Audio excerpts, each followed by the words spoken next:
Hello everyone. Spiritual perspective की इस journey में एक बार पुनः आपका स्वागत है एक नए टॉपिक के साथ। आज हम बात करेंगे जीवन से जुड़ी एक महत्वपूर्ण चीज़ जिसे अक्सर हम नकारते हैं और उसकी क्या उपयोगिता है हमारे जीवन में और किस तरह ये एक अच्छे भविष्य के निर्माण या अच्छे चरित्र के निर्माण में योगदान दे सकती है। उन तमाम बातों पर आज हम बात करेंगे। सबसे पहले तो वो चीज़ क्या है? तो वो चीज़ है जिससे हम भागते हैं, हमारे संघर्ष, हमारी चुनौतियाँ या यूँ कहें हमारा दुख। दुख के प्रति हमारे समाज का दृष्टिकोण है वो बहुत नकारात्मक है कि दुख नहीं आनी चाहिए कभी भी जीवन में। इसका मतलब ये नहीं कि दुख को हमें आमंत्रित करना है, बल्कि हमें समझना है कि वास्तव में ये होता क्या है। मान लीजिए आप अपने विचारों से चारों तरफ से घिरे हुए हैं और ये जो घेराव है उसे आप एक बॉक्स के समान मान लीजिए। आप उस बॉक्स के चारों तरफ हैं और उस बॉक्स पर कोई भी प्रभाव आप पर प्रभाव होगा, ठीक है। अब वो विचारधारा जो है वो आपको घेरे हुए है, ये यूँ कहें कि वास्तव में वो आपका ही एक प्रतिरूप है। जब हम समाज की वास्तविकता में उतरते हैं तो ज़रूरी नहीं है कि समाज की जो क्रियाएं हैं वो हमारे अनुसार हो, और ये 100 में से एक संभावना होती है या उससे भी कम कि समाज हमारे अनुसार बर्ताव करता है, और ये समाज की यथार्थता है।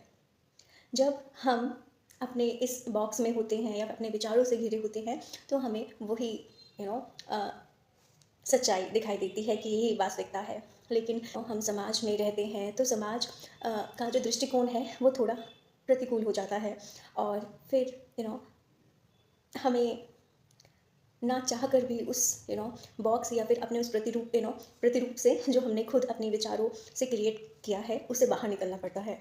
और इस बाहर निकलने की प्रक्रिया में एक शर्त है कि आप इससे बाहर निकल सकते हैं, लेकिन इसे सिर्फ तोड़कर, या अपनी विचारधाराओं को हमें बिल्कुल नकारना होगा। और वैसे तो वो काम समाज करता है लेकिन उसकी चोट हम पर लगती है। मतलब जब वो बॉक्स टूटेगा तब ही आप उस यू नो समा अपने उस विचार से बाहर आएंगे।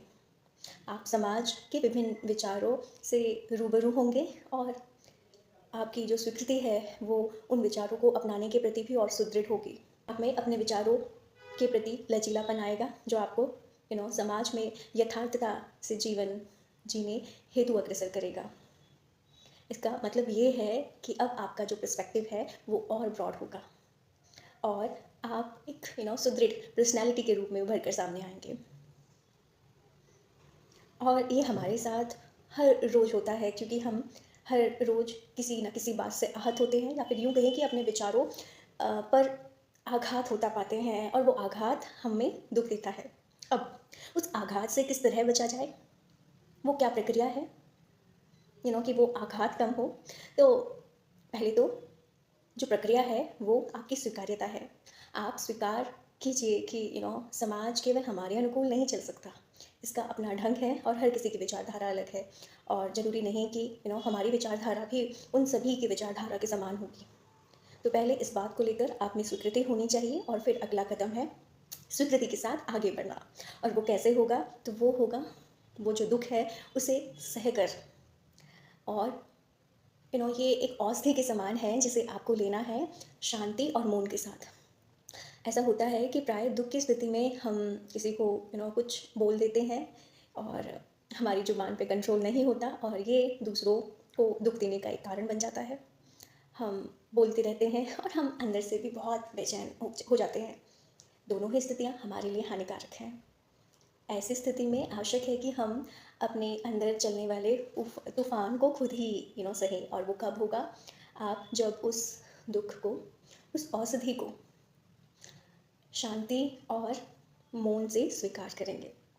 आप पहले देखेंगे कि जो प्रक्रिया है वो कष्टदायक आपको थोड़ा महसूस होगी, कष्टकारी महसूस होगी, लेकिन एट द एंड ये वो औषधि है जो कड़वी अवश्य है, लेकिन इसका फल हमेशा अच्छा निकलता है।